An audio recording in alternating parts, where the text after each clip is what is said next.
E aí, tudo bem?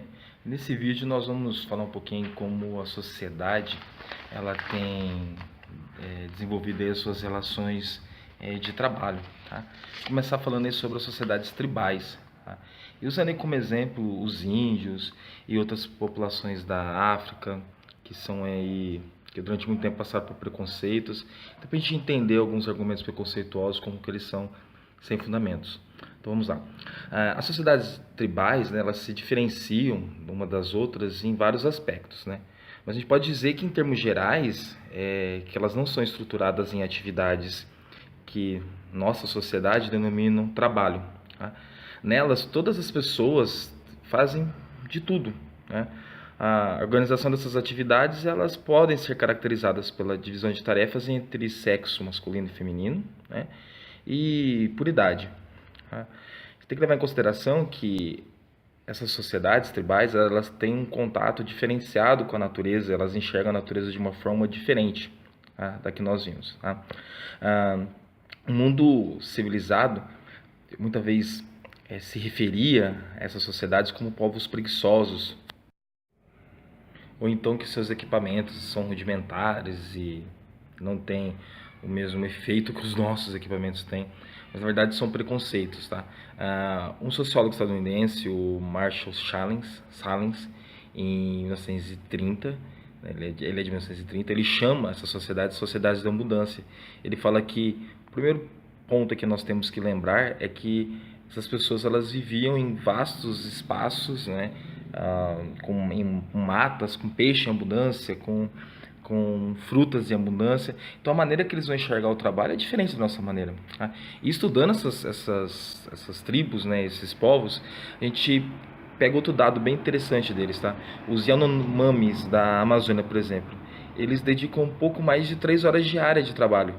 Tá? Depois vem lá os Axé do Paraguai, 5 horas diárias de trabalho, e às vezes nem trabalha todos os dias da semana.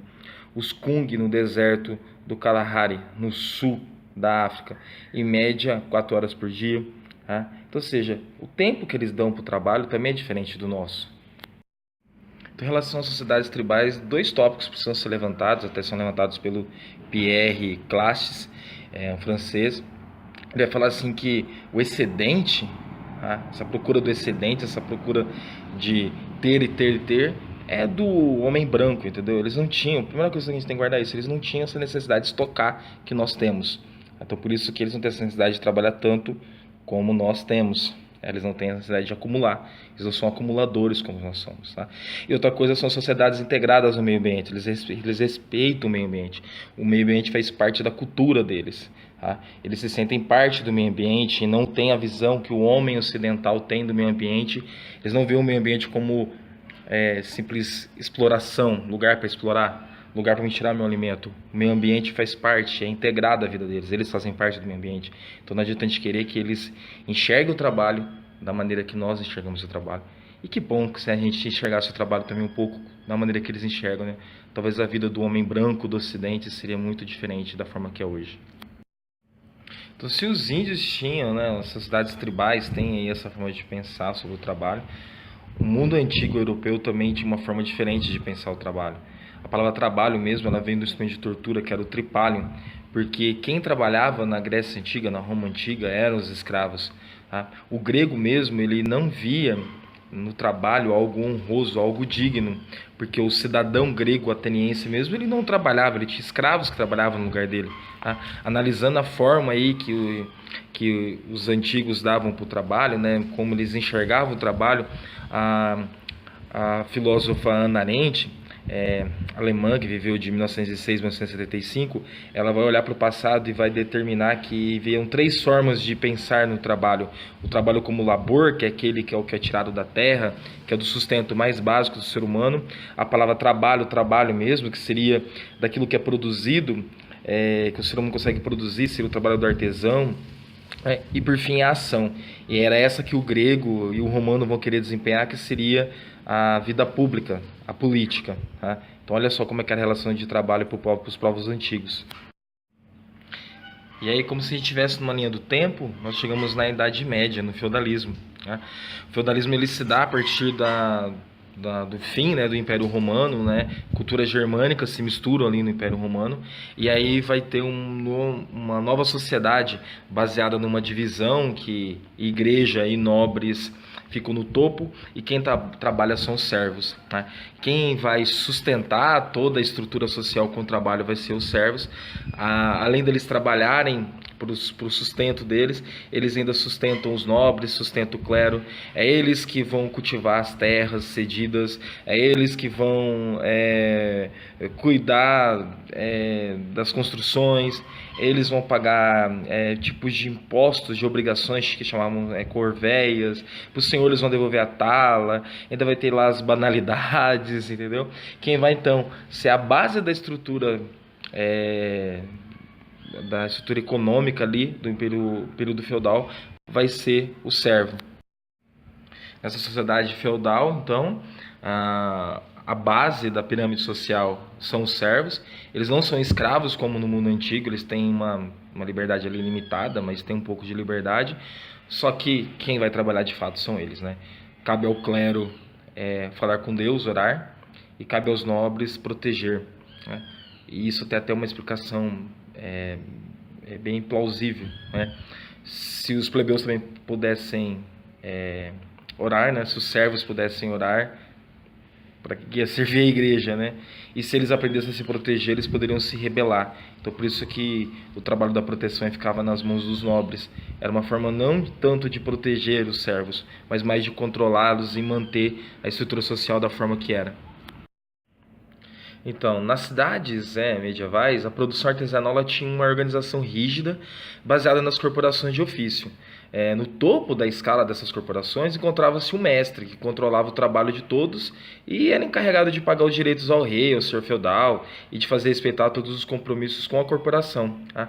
Abaixo dele vinha o oficial, que ocupava uma posição intermediária entre o aprendiz e o mestre, e cabia ao oficial fixar a jornada de trabalho e a remuneração, sendo também o responsável por transmitir os ensinamentos dos mestres aos aprendizes.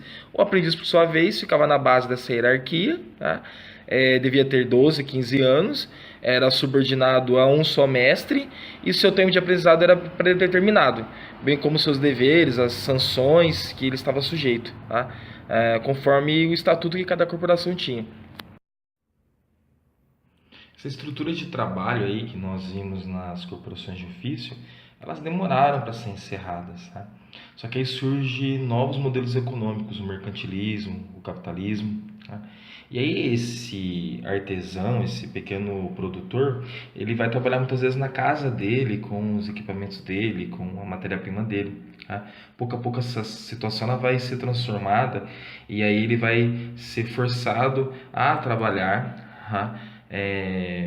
Primeiro ele vai ser, a moradia dele vai ser parada, ele vai ter que trabalhar em outro lugar, depois ele não vai ter mais a própria matéria-prima para estar desempenhando o trabalho dele.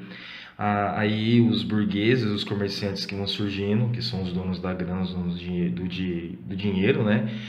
Que vão começar a coordenar, organizar a produção, e aí vai ter uma mudança significativa na estrutura de produção. Esse patrão burguês é que vai determinar quanto que tem que ser produzido, a que hora tem que ser produzido, afinal ele que é o dono do dinheiro, né?